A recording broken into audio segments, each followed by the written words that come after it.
Hello, YouTubers! Now, I was under the impression that people don't know how to make Yu-Gi-Oh decks. Well, I'm here to help that little cause, also explaining the game to the newcomers of the game. So, we'll start off with the most iconic one of the cards in Duel Monsters, the Dark Magician. But I don't know how to make one. Well, guess what? I'm teaching you. So, listen up. We'll start off with your very iconic card, the Dark Magician, and we'll work off of that. Now, you may say that there's no support for the Dark Magician anymore. Well, I beg to differ. There is a ton of Dark Magician support cards nowadays. And apparently, people just don't know about it. So I'm here to help you. First off, we'll start with the normal support cards for this card, such as his Eternal Soul, his Magical Dimension, his Trusty Thousand Knives, his Magician's Robe, the iconic Magic Cylinder, the Magician's Circle, the Black Illusion, Dark Renewal. I like to throw in another Eternal Soul because people don't expect it. His Dark Magic Attack, another Thousand Knives, which I keep mistaking for a different card. And now, if you want to build the deck even further around this card, well, you need some spellcasters. Well, my favorite spellcasters like the Magical Undertaker, Magical Marionette. Basically, what these cards will signify is they're an extra set to the Dark Magician.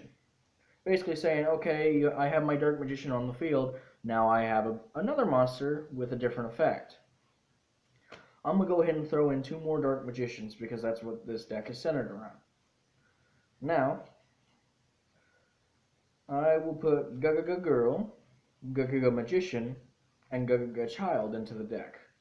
What these cards will do, as on top of helping the Dark Magician, they will allow me to Xyz summon. So I grab some Spellcaster Xyz monsters.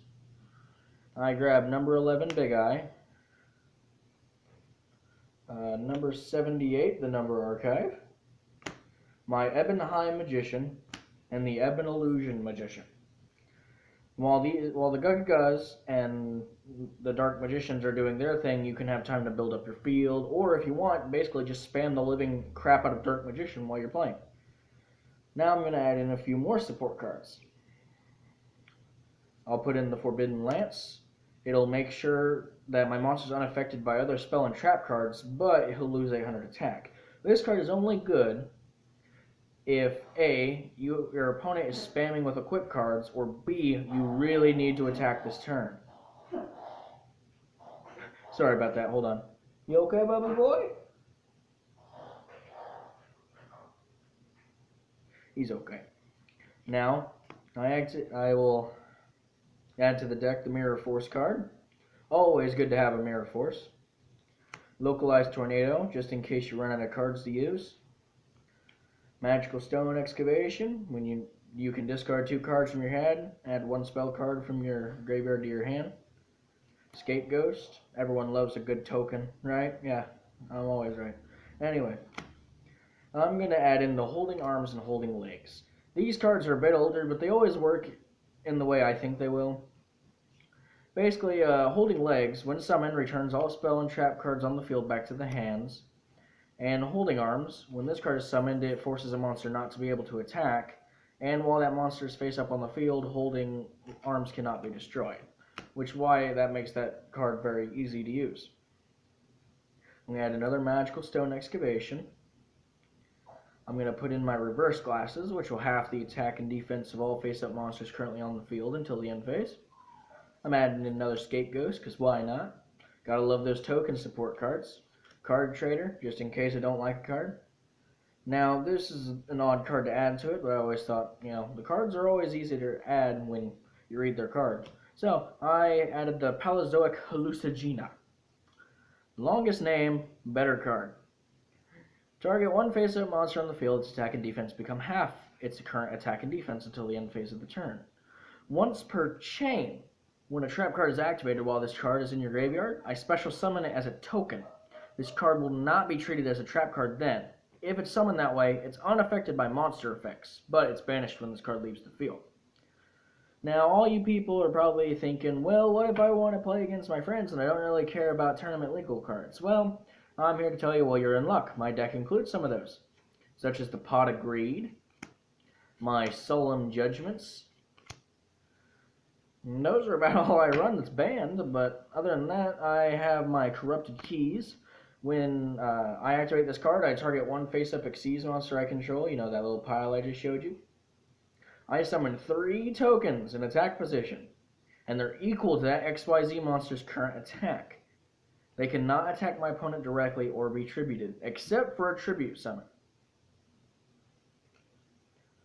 But the only problem is, when I lose my Xyz monster, I lose my tokens, making it kind of hard to use. Next, I'll add my spell wall to the deck, making sure my spellcaster's summon won't be negated, or make sure they're unaffected by cards. Now I add Mage Power to the deck because I need my spellcasters to have a bit more attack boost to go with the bigger cards nowadays. And the fun card I added was my Performapal Sleight Hand Magician.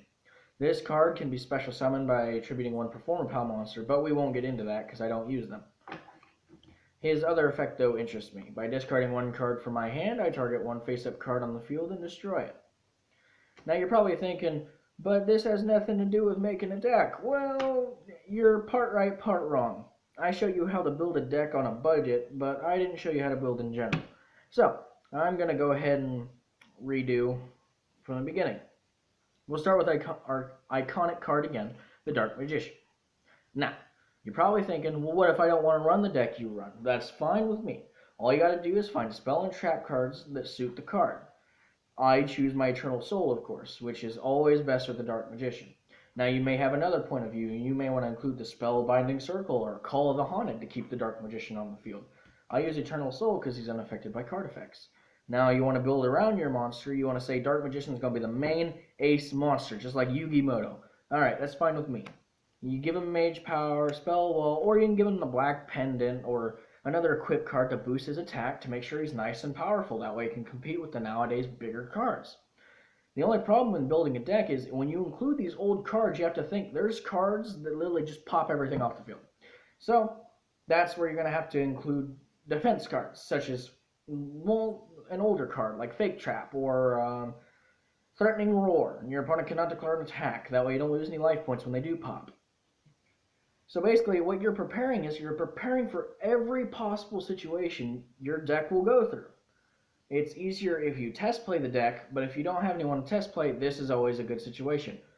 What if this happens? What if this happens? If you find yourself with too many what ifs and not enough cards to compensate, don't worry, over half of them will not even happen. Now, on to the next part. The extra deck. Extra deck can contain up to 15 monsters. You usually have them in black cards, white cards, purple cards. They're basically anything that doesn't really suit the deck because, well, they're not correct cards. Your normal deck, of course the one I showed you, can be 40 to 60 cards. There is a ban list. You'll just have to type in Yu-Gi-Oh! Ban list in Google because honestly I don't have it right here next to me. I wish I did, but I don't. So, and above all else, make sure you grab a playmat because, guys, tables are gross. Anyway, on top of that, if you guys really do want to get into deck building, you really do need to start collecting cards. There can be trading, there can be selling. As long as you're selling cards that you will never use for a good amount, that way you can get more cards to suit your deck's needs. Because if you don't suit your deck's needs, well, there's no use in doing it. Okay? Now back up here. Anyway, what I'm trying to say to you guys is, your deck is, if you're going to build a deck, you got to build a deck in every possible situation used. Not just like this little shady deck I built with banned cards.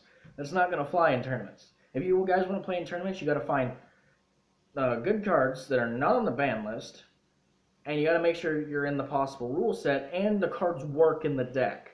I can't tell you how many times I've versed so many people and they use the wrong card for the wrong deck.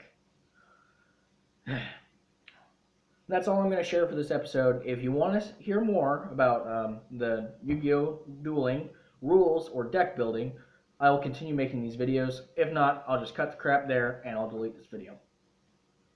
Talk to you guys later.